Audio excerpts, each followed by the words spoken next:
Round one. Fight. Heroes never die. I'm Commander Shepard, and this is my favorite store on the Citadel.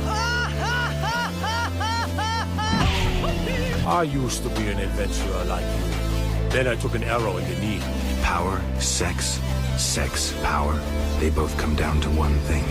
Hungry Gamers. Hello folks, welcome to episode 174 of The Hungry Gamers, powered by our friends at Audio-Technica and of course ATEBIT.net. I am your infinitely more humble host, obviously, Saleem Abraham, and I'm joined today by my favourite co-host, Miss Ali Hart. Hello Ali. Hi, how are you, Sam? How are you feeling? I'm feeling good. I'm still a little bit sick, as you can probably tell. I'm 8 days into this thing now, which is crazy to me and a huge sign that I need better, healthier lifestyle habits. But I'm still kicking. I'm still surviving. And as I always say, the best ability is availability.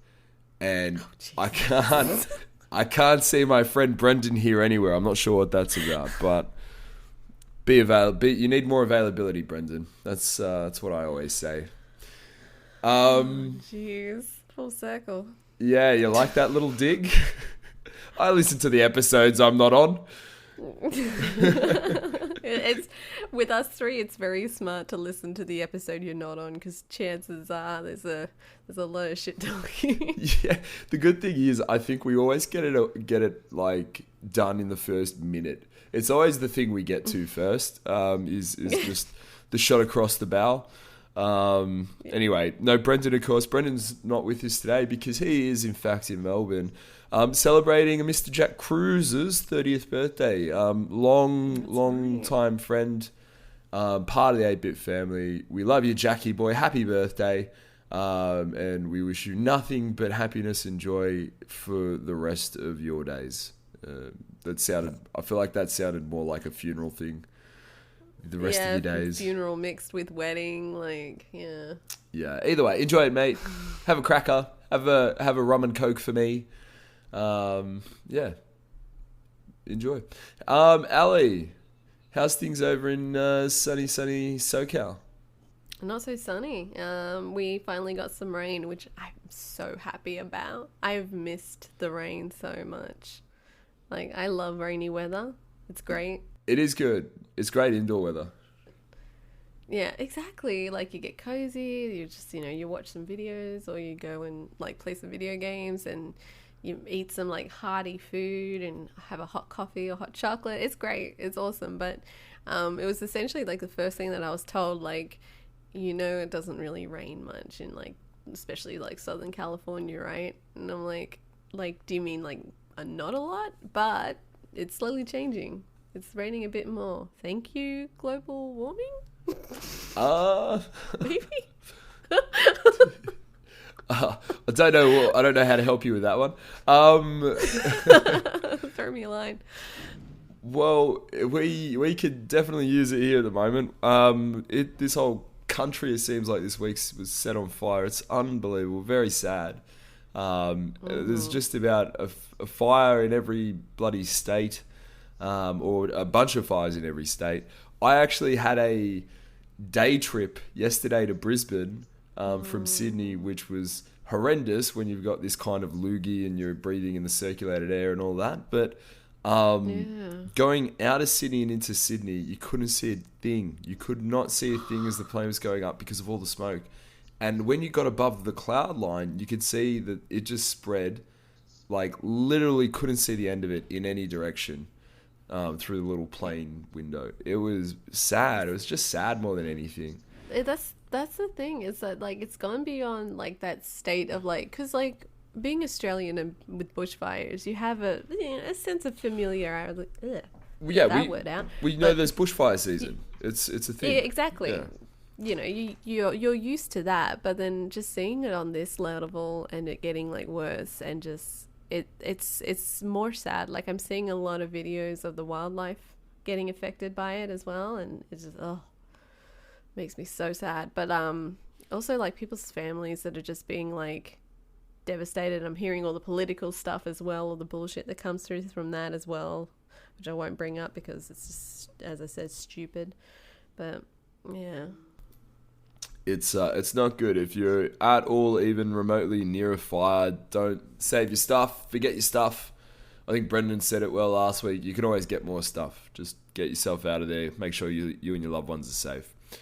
But hopefully, I'll tell you what, mate, hopefully we're not talking about this again next week, and the rain that we're getting this weekend will have helped out, hopefully. Fingers crossed. On to some lighter news, though, on to some gaming related stuff. You and I are living in a Pokemon world at the moment. yeah. I've been We are all living in Pokemon this girls. world. Yeah, I've been living pretty fully and completely in this world, given I've been bedridden for parts of the last 7 days, and I'm convinced that I'm a Pokemon master. Not necessarily the It best puts you in at the a world. good advantage. Sorry. It's like if you're bedridden and like, yeah, that's all you got to do. Like, especially you Yeah. and your competitive nature, especially with Pokemon. Yeah. I'm like, that's wow. I'm definitely Watch not. out, Nito. I'm definitely not a Pokemon like expert. This is what this game has taught me. Pokemon Shield is the one I'm playing. I just don't know most of the Pokemon. I don't know which ones are the new Gen 8 Pokemons versus like Gen 7 or 6. It's just kind of all, it's a blur.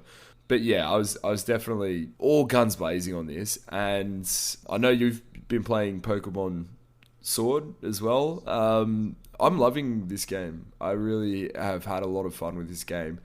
Have you finished it yet? No. Oh, of course not. So I forgot who I was talking to. You're probably still before the first gym with level 100 Pokemon. Okay, not exactly like that. I finally like realized that I should actually start progressing the story. Have you left the Yeah, wild because area? I didn't realize. Well, like I started the game, and I was hanging out in the wildlands because I'm like, oh, my first gym is just over there. Yeah. So I'll just like hang out in the wildlands, build up a bit of level building and stuff like. I didn't realize that first gym wasn't the actual first gym, and it was a ceremony. Yeah. Yeah. Oh. It's Well, yeah. so, Well, like, no one knew Did that. everyone else know that? Oh, okay, good. Because like, No. Well, I didn't felt know like that. such a dick. Yeah. Yeah, and so I built up my character like in this stupid wild area. Got my ass handed to me by all those like scary big Pokemon. Then went and did the ceremony. Had that happen, and so then by the time I got to like the first gym, and even like that route when you get to that first gym, I was demolishing everyone. Like again, I can only imagine that your Pokemon are unusually high level for the part of the game that you're at. Possibly. I Possibly. think now I'm finally caught up. Like Okay. majority, and I don't change my lineup enough. I should probably do that. How many But badges do I you get, have? like, I'm trying to remember. Like, I have, like, I had started with Sobble. It's now a Drizzle. Yeah. I have a bird Pokemon. I had the Fluttery. I picked that up recently. I see. The problem is that I give my Pokemon stupid nicknames. Like, and I nickname them straight away. So I actually don't know what their actual real Pokemon names are. So I have one called Little Bitey, and he looks like a tick. I think I know this one. I think that's called Blipbug or something. No, it's like it's a little orange one. There's a little orange one. He's got a round head. Oh, Trapinch. Yeah, that's called Trapinch. Oh, maybe that does ring a bell. Yeah. So yeah, he's actually my second strongest Pokemon. Right. Okay. He's got like moves like Earthquake, Yeah. Mudslide, and Dig. Oh, and Sand Tomb. That sounds like So it. and these Yeah. moves just especially no, sorry, not Earthquake, Bulldoze demolishes everyone. So he's my number 2. Nice one. I did the same thing. I named all of my Pokemons, and I don't know their actual names. I just know I know their names. I decided they all get titles. So I've got like Sir Reginald and Dame Judy and like all of these like really English names. I just thought it would be in keeping with the spirit of the Galar region. Yeah, see, that's pretty clever. I just like kind of named them things that first came to mind. Right, So, okay. Orange round one. Like, no, I called him Little Bitey because he Little bites. Bitey. And then my corgi one, I called Puppy with an exclamation mark. So like you'd throw the ball and it'd just be like Puppy. And I'm trying to think like all the other stupid ones. I called my Butterfree Crazy Town. Let's see if the audience can get that reference. I can't. Let me think about that one. So how many badges do you have? Do you have 3? You've got 3? Okay, so that's pretty solid. It's a really interesting game, I think, in that, have you seen all the criticism about it? I've read some of the criticism and I've witnessed some of the criticism. You've witnessed it. You've witnessed some. What do you mean you've witnessed it? Graphically wise, there was like a lot of like they, I think they refer to it as being lazy. I don't know because I'm not a game dev. I don't know if like it would be a lazy action or not. But we're like doing certain moves and certain things. Like the characters would only like be jumping around a bit. But there was like other things where like when you do a move, for some reason, everything disappeared. Like except for the environment. So every other character just disappeared off the battlefield, I guess. I was finding two other people and stuff, so I don't know. It sounds like a Final Fantasy summon. It's so funny if you want to have a really fun time, Ali, you should Google the Pokemon Shield and Sword criticisms. Oh, the Pokerap? No, the criticism. Sorry, because is there a Pokerap? Maybe. Let's find out. But the criticisms are so funny. Yeah, they're so funny. The tone of voice that these people who are complaining have, like this, you can tell this game means everything to them. And there's like, I was reading one tweet. It's like, we've got to take this game back. It's getting ruined. They're ruining the world. There's no law. And like, it's just full on. But the criticisms typically have been that the graphics aren't up to snuff, which I don't see, but it's I think it's a very subjective thing. Anyway, the second part of it is that the time to complete the game, early on before the game was released, everyone was saying that this game could be clocked in 10 hours, which gave everyone the shits. And so you see like a lot of people in 2 different camps on this one, where you have people saying, I've been playing for 10 hours and I haven't even done the first gym yet. And then you have other people who are like, 7 badges, got 7 badges, 10 hours in, this game's so quick, whatever. I don't see how you could do it in 10 hours. It took me 24, roughly, 24 hours of game time to complete. And I was spending like a little bit of extra time in certain places and having fun. And it was fun. I had fun the whole way through. It didn't feel like a chore at all. But yeah, it's been an interesting release for this game. Yeah, my biggest thing is like I enjoy Pokemon. I grew up with Pokemon, but then I also had a gap where I wasn't into Pokemon. Like, I essentially like when the new regions started opening up. So I have that issue where I don't know I don't know what these Pokemon are. I don't know what their backgrounds are and how to counter them, which is what I remember mostly from like original Pokemon. Is it was essentially get to know the 152, and then know what their base thing is, and then just counteract it. Like that was essentially the main premise of the game. So. But now I'm just like, look, who the fuck are you? Who the fuck are you? What are you?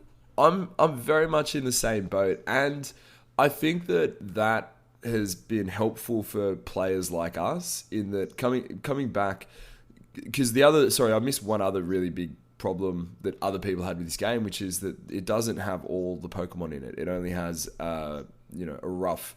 I think it's like 300. It only has like a portion of all available Pokemon in the world in this game, and people lost their minds about that. But that's like totally enough for me, because it feels like there's new and different Pokemon everywhere, And I'm okay that I'm not getting all of them. Like, I know the ones I know, and I've played the game with those in it. Like, I've played the first, second, and third gen games like 100 times through. So I don't need those guys again. And I'm kind of okay. But other people are just losing their mind.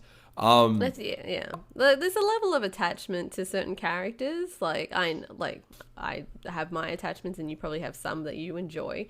But in saying that this game would be, like, I guess, unplayable without those characters is just absolute bullshit. No, it is bullshit. Excuse the French. And like, I found it fun. I made a point of trying to get things I never usually get, like Pokemon I never usually train, and also new ones.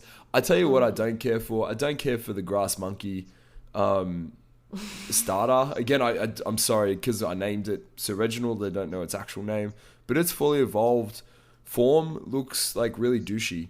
It has like a really long green like hair thing, and it looks like a dickhead. So I don't use it very much. Sobble has been an experience. Sobble starts off as an anxiety-ridden little thing that's scared and looks like, the whole world's out to get him. You evolve him into Drizzle or something. Drizzle is essentially what it's trying to get to. And then he has this, like, unimpressed look on his face. He has, like, what looks to be, like, an emo fringe. And, like, I'm just like, are they just saying that do I have a child? Like, it's a little kid, it's scared now, it's going through, like, puberty. Like, is he going to be a douche and turn into an adult in the next evolution? I'm not looking. I don't want to spoil it for myself, so I actually haven't been looking at evolutions. So you haven't seen the fully evolved form? No. I'm on second. No, good. I'll tell you what, he's a cool cat, that's all I'll say. Or she's a cool cat. She? It's don't read into that. I'm just saying I liked it. I thought it was quite good. I guess there's not too much more to say on this other than I did like there's some quality of life stuff in there that I did and didn't like. I did like the experience share. I know that's been in there for a few generations now, but I think that's a really great way of just kind of like keeping the rest of your Pokemon up without prioritizing putting one first and then doing that awkward switch out that you do. Yeah. Throwing in there, get attacked, throw it back in. Yeah. Just like that's just really grindy. I'm glad that's gone. One thing I didn't quite like is that once you've encountered a Pokemon, you can see how your moves, how effective they are against them in future battles. And I didn't like that so much because it makes it really easy for you to be lazy. And a fun part of obviously this game is that it's a rock scissors paper game in that your type has to beat their type, otherwise it's that much harder. And so memorizing that was always kind of fun, and getting this is kind of easy mode. It takes out that like degree of really critically trying to work out what this thing is, because it's not always obvious, at least to me. Like, I can't figure out what half the things are anymore, and everything's got two types, and who knows what a fairy looks like. And anyway, I also liked that, and this, I won't maybe say too much on this because you haven't finished it, maybe some other people haven't, but I do like that the gym leaders and the Team Yell, who were the sort of Team Rocket of this game, and even the Elite Four Challenge, I like the way they've redone those elements of the game, because those are staples for these games. The whole core of this game is around getting the gym badges, and I did like how they've sort of reappropriated that for this particular story and region. It seems fun. There's probably a few problems with it. I don't know why there's always a crowd in these stadiums waiting for me, but there always is. It's pretty cool. It doesn't matter what time you go, they're there. Yeah, that's it. They're ready to roll. They're hanging out. I love the gym music too, by the I don't know why. Yes, I love that. I just love so that chanting good. music. I'm like, yeah. It's like a fast EDM. It's so good. I don't have too much more to say about it at this stage, other than my Pokemon are better than NATO's. Did you have anything to add? The only thing that I would probably say that's really hindered my experience in playing this game is, and it's just me again, is like, especially coming around with story. I do understand that making everything like written to get stories across, conversations across, it makes it the globally accessible game that it is. But I just feel like I'm just bashing that like A button just to get through dialogue. And I'm getting to a point now where I don't fucking care what the story is. Like, let me get to the game. Yeah, look, there's a lot of hand holding. There's also a lot of Pokemon battles with that rival. Like, it is astounding how many battles you have with Hop. It's ridiculous. Like, you'll towards the end of the game, it feels like a story event happens and then you battle Hop, and then another event happens and then you battle Hop. It's every second thing you do. Yeah. It's kind of funny, but I'll give you a bit of good news. The story, not the story, but the rate at which you get your badges really picks up the speed towards the last 4 for sure. Compared to like the first 4 that you get, because the first 4 there's like a lot of stuff that happens, and yeah. I'm at the 4th gym now, so I don't think I'm ready though, so I might have to go back. If you believe in yourself, I'm sure you can do it. Playing with your Pokemon and cooking for them is the best fucking feature ever. You like the camping? That's cool. I did it a little bit. Because some Pokemon need happiness to evolve. Like Togepi needs to be happy to evolve or something like that. I didn't know. So someone sent me a Loto. Like, I did the random, trade between someone random kind of thing. And early on, I got a Loto. And I was like, fuck yeah, because I love that Pokemon as well. And its evolutions. But I would start, I got it, and I just would start using it in battle, and straight away it was like, oh, he pretended like he didn't hear your command. He didn't want to do the action. I'm like, why does he hate me? So then I went camping, and then he loved me, and then he would do whatever I asked him to. So I thought that was an interesting element, because I didn't catch him, I didn't have a connection to him. He wasn't listening to me. I just thought of like 3 more things I wanted to say about this game that I feel very strongly about. Sorry, thank you for reminding me. Yeah, the Pokemon actually behave differently in battle based on how they feel about you. So I have had... Excuse me, sorry. So I've had Pokemon who were about to be knocked out hang on with 1 health to go, and it says, like, your Hitmonchan hung on because it didn't want to make you unhappy. Aww. It happens. You'll see it as you go through it. And there must be there are other things. I keep missing what they say, but like in battle, there'll be a comment like your Arcanine is feeling a bit nervous about this fight or something like that. And I don't quite understand how that impacts the battle, but it's very interesting to me that they've kind of thrown in this new mechanic where your actual relationship with your Pokemon has some kind of impact on what they're like when they fight. It's really cool. The trade system can get fucked. That's the other thing you just reminded me of. I hate the trade system in this game. It is ridiculous to me that I can't see a list of Pokemon that are being traded. And if there's a way, please show me, because I've spent a long time trying to figure it out, and I cannot figure out how to actually trade Pokemon with strangers to find the Pokemon I want and know what they want. You know what I mean? Like, that's the logical way to me to do it, is you say, this is what I want, this is what I'll give for it. I don't think it's as straightforward as that.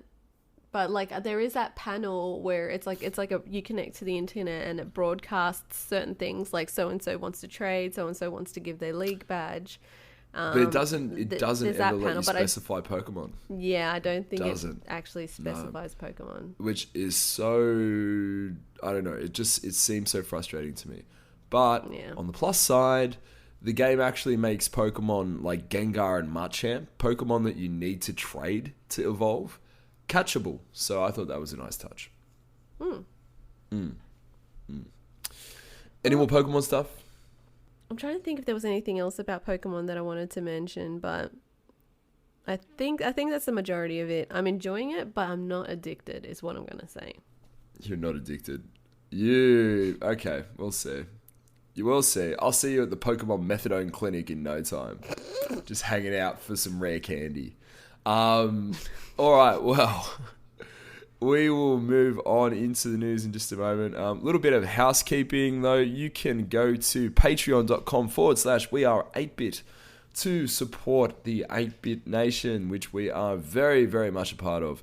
Go and support us for as little as $1. You can get access to a whole bunch of cool things, including the 8-Bit Cast, which the last one that got released, if I'm not mistaken, was the one we did at PAX, where basically we tried out oversharing each other, and then everyone attacked Brendan. I think that's kind of... about how... It's kind of... Yeah. We I think some really gross stuff came out. Jono, surprisingly, has a couple of zingers. Wow. Mr. Jono Peck, yeah. And then Rachel and I just started sharing Brendan's dirty secrets. That's what happened. And you can also go to audio-technica.com.au to see all the coolest Audio-Technica stuff. They have all the hottest audio equipment, including but not limited to some baller microphones, some straight up OG level headphones.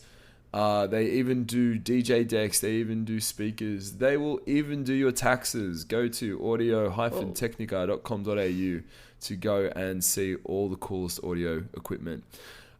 And we will now go into the news. This week's news headlines. A couple of quick ones. Miss Ali Hart. Amazon's cloud gaming service could arrive next year and offer Twitch integration, so says CNET. They reckon Amazon is planning to announce its own cloud gaming service next year. What do you think of that? I think that's pretty cool. Obviously, a little light on detail, but Amazon getting in the game. I am always iffy about Amazon. Amazon, like any industry that wants to step its toe in some new technology, which is obviously cloud gaming services, that seems to be the it thing at the moment. So it is companies that actually have money behind it give me hope, because then that means the technology can evolve, it can get better, and usually at a faster rate because it's competitive. And then again, it's also Amazon, so evil corporation. Yeah. Oh, Jeff Bezos. Well, either way, it's more competition. We'll wait for more notes on that to come out as that unfolds. But yeah, really, really interesting. We've got a little bit later about what's going on with Google's streaming service. So, Half-Life Alyx got announced. Half-Life Alyx, the announcement trailer. Have you seen the trailer at all?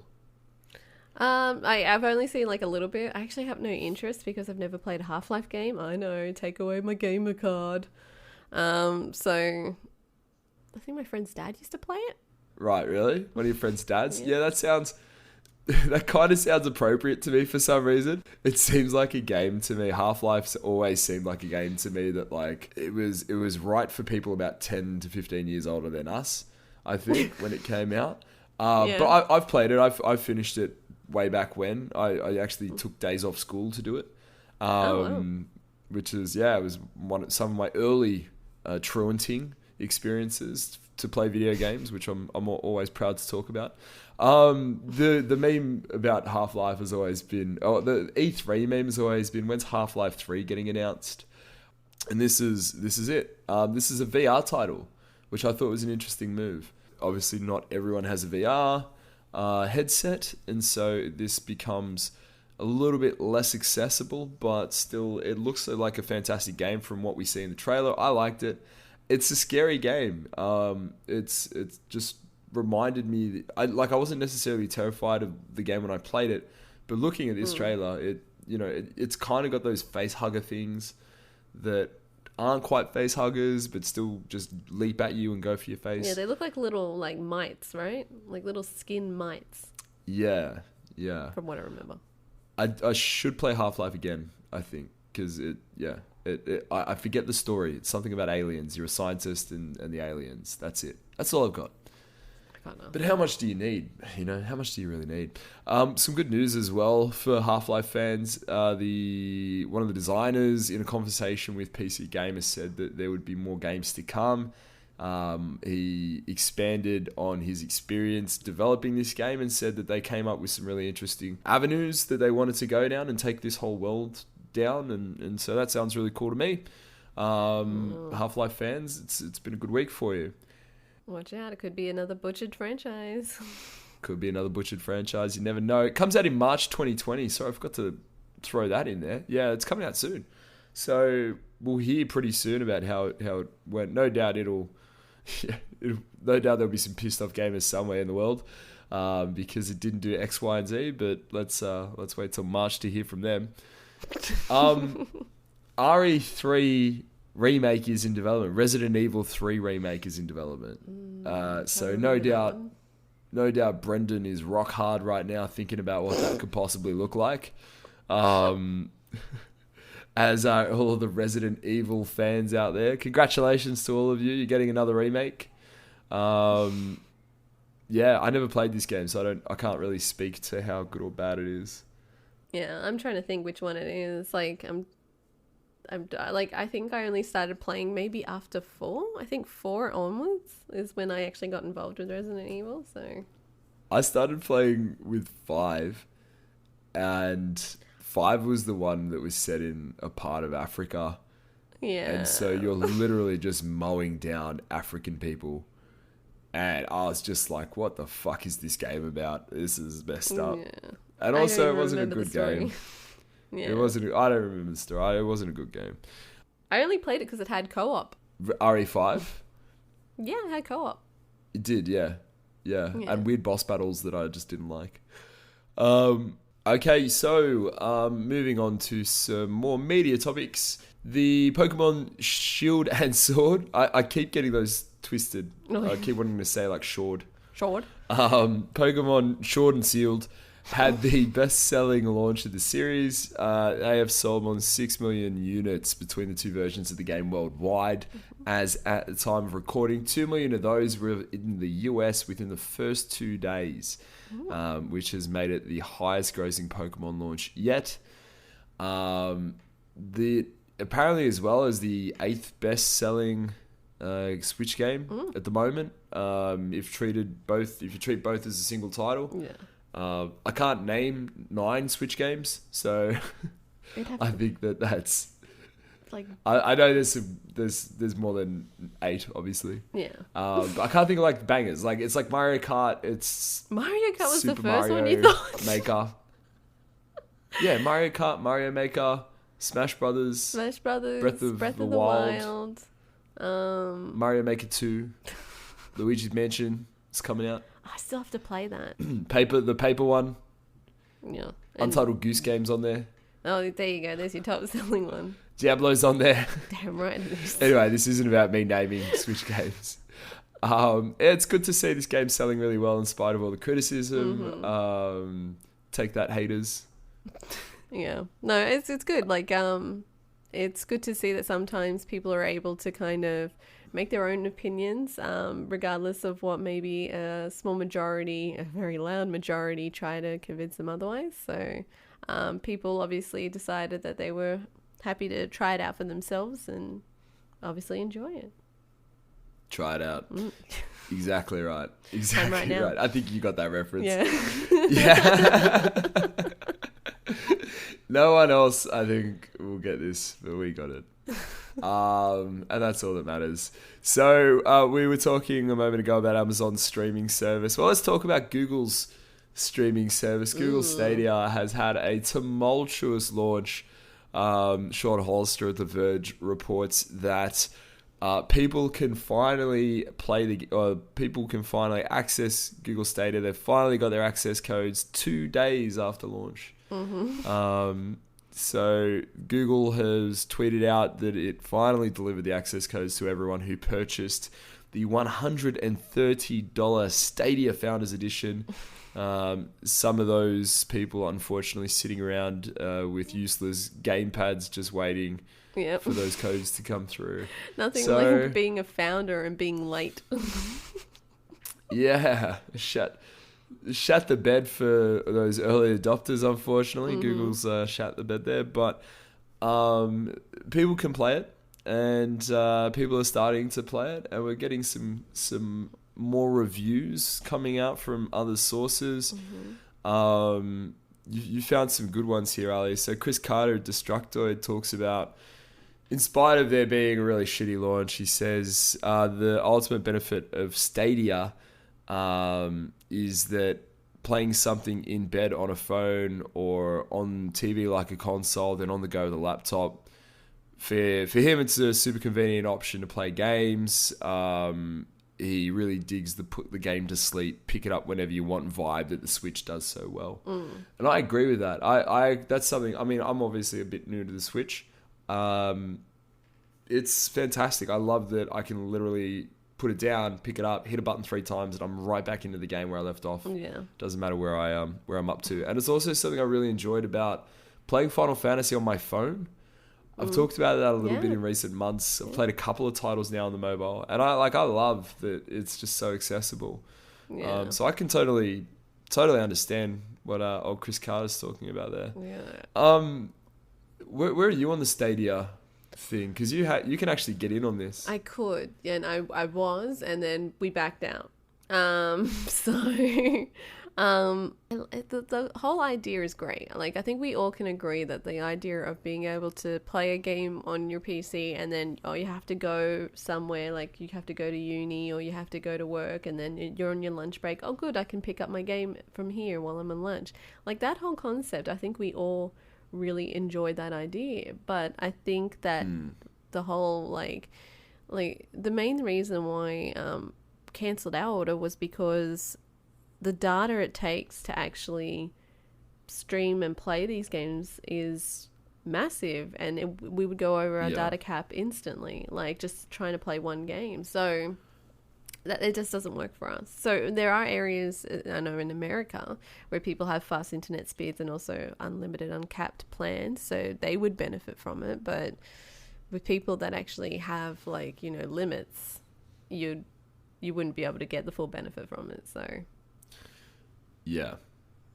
No, I totally understand that. That's also a huge problem for us here. I mean, I know it's not launching here in Australia, but obviously internet speed being what it is here is just not great. And also the plans in general are just rubbish. Yeah. So it doesn't look like we'll be getting a version of this anytime in the immediate future. Yeah. It seems like it's still being adopted over there. Reading another one of these reviews that you found, Adam Rosenberg at Mashable says that Stadia is clearly unfinished. It works and it's better than a lot of other streaming services out there. And he lists PS Now, xCloud, and GeForce Now as services that are inferior to the Stadia. He says it's definitely not the answer, but it makes a case for existing. So it seems like there's definitely some work to do anyway before this becomes a more viable gaming solution. Yeah. But cool. I mean, that's the joke about being a founder, is you're essentially a glorified beta tester. So yeah, so you're testing it out. Yeah, again, because it's not coming out here, I'm always kind of like keeping these stories a little bit at arm's length, just because I know it won't ever impact me, at least in the near future. But it's still very interesting stuff. Moving on, are you still playing Red Dead? No. No, there's too many games out at the moment. There is too many games out at the moment, absolutely. And of course, you're probably still roaming around the wild area of Pokemon Shord Go find at my the moment. campsite. Rockstar 2, this one sort of slipped past me, but Rockstar 2, Red Dead Redemption 2 was released on PC at the start of November. It had a really rough launch, a lot of issues with actually trying to download the game, a lot of issues, stability issues inside of the game, a lot of problems. So Rockstar has obviously come out to apologize for all the problems. It acknowledges that there's going to be a small number of Red Dead players on PC who will still experience some issues with the game and some stuttering, but it thinks that it's addressed most of them in a patch that went in on Wednesday, November 13, which is 2 weeks ago now.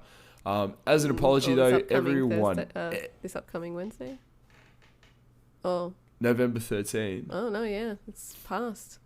No, yeah, it's been and gone. It's in the past. But as a thank you, everyone in the game who's playing it on PC throughout the holiday season will receive a complimentary care package for Red Dead Online that includes, and this means nothing to me, but the Prieto Poncho and an assortment of provisions and ammo. What is the Prieto Poncho? Do you know? No, I don't.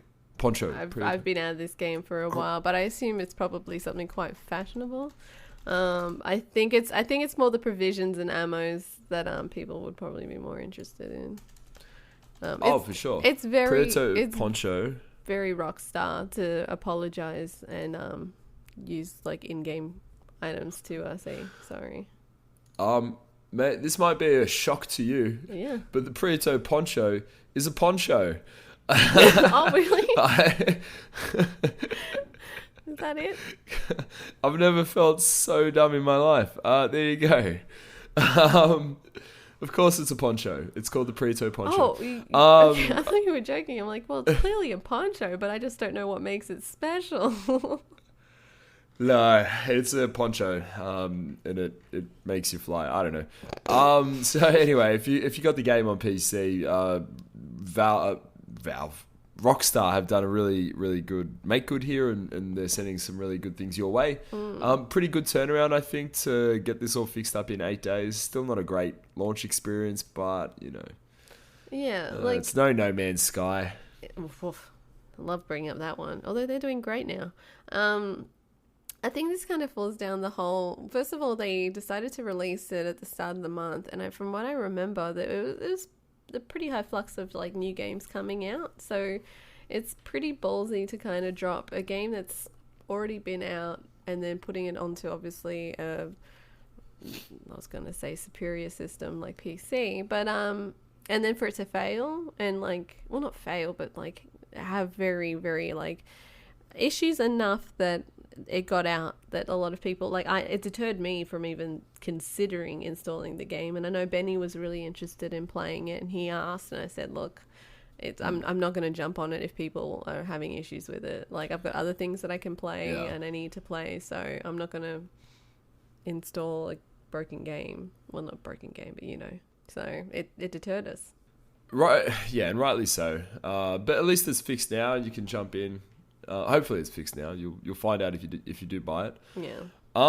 That's really it for the news this week. Yeah. Unless you wanted to go through some of the nominees for the Game Awards got announced. I forgot that got dropped this week.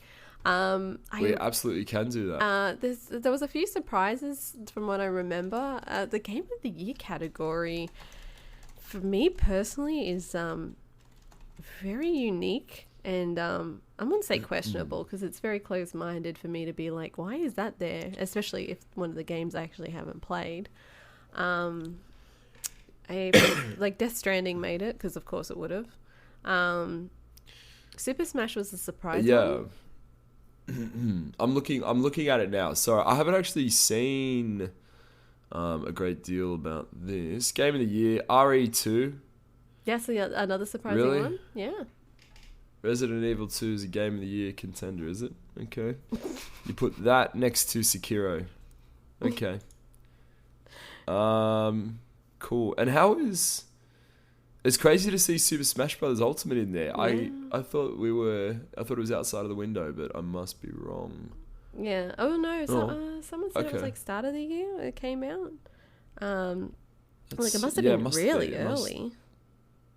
Yeah. But and that's the problem with these Game of the Wars. Like the time frame also between where the cutoff is, because there was actually a lot of controversy because of the new Jedi game not making the cutoff. And a lot of people were saying, well, Death Stranding made it. Why can't this game? And so there's a bit of controversy around that. It's a weird cutoff. And so it's always weird to see like games that feel like they'd been out forever make the list. So it's a weird Game of the Year mix. I don't think, apart from Super Smash Brothers, I don't think I've played any of the other ones. It's Control, Death Stranding. I never say it right. Sekiro. Shadows. Yeah. Yeah, I didn't play that one either. Sekiro. And Super Smash Brothers is the one I've played. Interesting to see Control and Death Stranding in just about every category that they could possibly be in. Yeah. A bit of an upset. No, a lot of people mentioning Fire Emblem. Nah. Really? Fuck Fire Emblem. Are you serious? I get it. It is. I've played those games. Those games are hanging on to an archaic formula. In my personal opinion, especially when it comes to something like Game of the Year, I feel like a successful Game of the Year does, obviously good sales, but I think something that like a game that can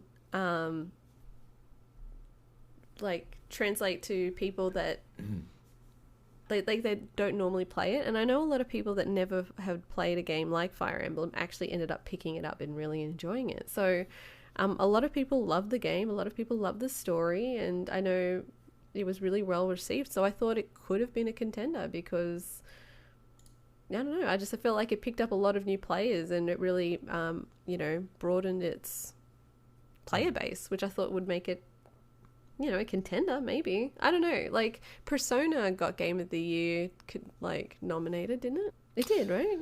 It did. Yeah, it did. Got a nod. Yeah, so Fire Emblem's not Persona. Like, I'm not saying it is, but I'm just saying it's kind of like it's that genre where it, wouldn't be classified as your mainstream staples. And because of being such a good game, it reached out to other audiences. And I don't know, I thought that would count for something.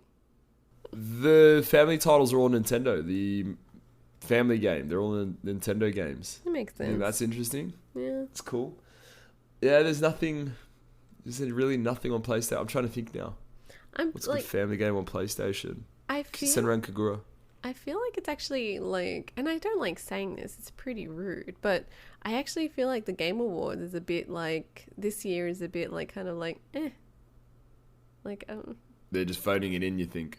Yeah, they're just getting it done, write a few names down, someone's going to get an award, and there'll be a trailer for some game announced during it, and that will be hyped up. I don't know, the Game Awards doesn't...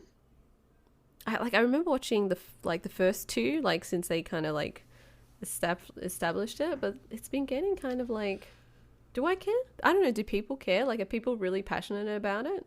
Apart from the people receiving. Well, let me throw this in there. The Fresh Indie Game Award is being presented by Subway.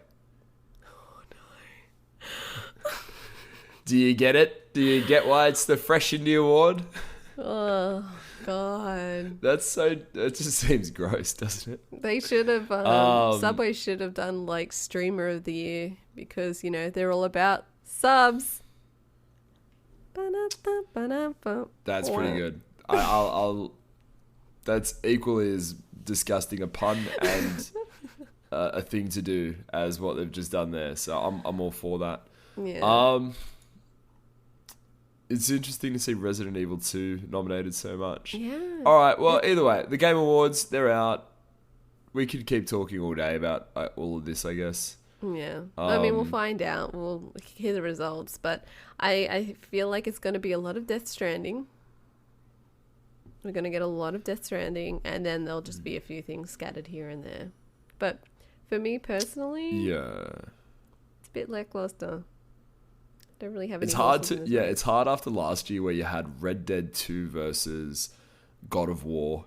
Yeah. And everyone's like, what is going to happen? Oh, and no one knew. Horizon, right? Everyone was super excited. Horizon was in there as well. well. No, that was the year before. Was it? Or was it that? Yeah. See, this is what I mean. Trying to remember. No, it was the year before. Horizon was the year before. Okay. But it was so exciting. And this year, I think these nominations probably reflect a lot of how I feel about this year in gaming, in that it is a very meh year. Not a lot of exciting titles out there, really. Sekiro's fantastic. Can't think of too many other standout gaming experiences for me this year. Not to sound like a negative Nancy, but Yeah, I guess just like is what it is. it'd be good to see what everyone else's opinions are. So if you just want to like tweet at us, like, or reply to the announcement tweet of our podcast and just say who would be your game of the year? Because I'd be very interested to see the range in what people's personal game of the year would be. Because you know, a lot of people might say Pokemon is their game of the year. You know, so That's obviously missed the cutoff, right? yeah. But we won't see it next year either, I don't think. That's the problem, isn't it? Like it's so far into, like, it's in this year, but then it's so far along till the next Game Awards that it'll be in no one's mind. But Super Smash made Game of the Year, so who knows? I guess anything's possible. Yeah. It is, you know what though? It is possibly not the worst game in that list either. Okay, alright, you have just listened to episode 174 of The Hungry Gamers. Again, be sure to go check us out at patreon.com/we are 8bit, and you can go and check out all the 8bit goodness at 8bit.net, audio-technica.com.au for all of your fantastic audio goodness, all your audio needs. If you want to sound slightly better than me today because I'm a little bit husky, but as good as us, if not even better, you can go and get some fantastic Audio-Technica gear. Brendan, our beloved host, will be back next week to host episode 175. We'll see if we all make it. We're a bit like the Kennedys these days. We can't all be in the same spot at once, for fear that if we all get taken out, then there's no one left. So we'll try and do better. We'll try and all show up to the next week. It's obviously me who's the problem here. Do you like that one? Oh man, that's pretty dated, yeah. Yeah, it's pretty. Yeah, all right, whatever. I feel like I've aged 10 years this week. All right, I'm feeling rough, so let me have that, please. I thought it was pretty good. It was good. And of course, you can find Brendan at Brendan8bit. You can find me at Saleem TD. Miss Ali Hart, where can we find you? At Miss Ali Hart. At Miss Ali Hart on all the social medias, the Twitters and the Instagrams. If you're messaging me and I haven't got back to you, I apologize. I've been inundated with messages on my Twitter app. And Ali's shaking her head at me because she knows that's a bald-faced lie. I don't have the Twitter app. I've got to download it again. Great social media engagement. Anything else before we wrap up for today? I just want to drop that next week is Thanksgiving weekend for the Americans, so it will be my first experience of Thanksgiving. But in saying that, there's usually Black Friday deals, so be on the lookout for good deals, sales on gamings and gaming peripherals, so just keep that in the back of your mind. That's right. And there's no better Thanksgiving gift, Ali, than the gift of go to storeenvy.com/we are 8bit, I think it is, or 8bit, ATEBIT. We worked this out, didn't we? Yeah, it's probably a safe bet just to go to Store Envy and search for 8-bit. All our merch is in there. We've got hats, we've got jackets, we've got bags. So check it out. We've got bum bags. We've got all the cool shit. So if you want to look fresh, on Thanksgiving lunch or dinner, do they do lunches or dinners over there, Ali? I think it kind of ranges. I think like families are different. Either way, I'm getting fat. If you want to look fresh eating turkey gobble gobble, go to Store Envy and grab some 8-bit merch. And Black Friday. Shit, that's coming up quick, isn't it? Yeah. It's good to get like stuff, especially for Christmas, so you can get things cheaper now. Just stock them up for Christmas gifts or for yourself. It's beautiful. We get those deals in Australia now too, which is always fun. Cool. All right. Well, that has been episode 174. Thank you for tolerating my voice, but always, Ali, Miss Ali Hart, it's a pleasure. I look forward to seeing you again on episode 175. Yeah, I hope you get better, mate. Me too, mate. It's this could be the end of me. It's gone on too long. Anyway, that's it for this week. Thank you, everybody. Much love. Stay hungry.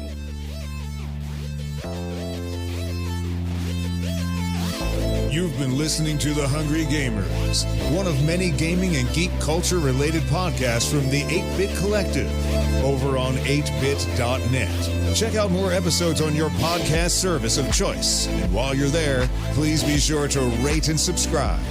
Until next time, boys and girls, stay hungry.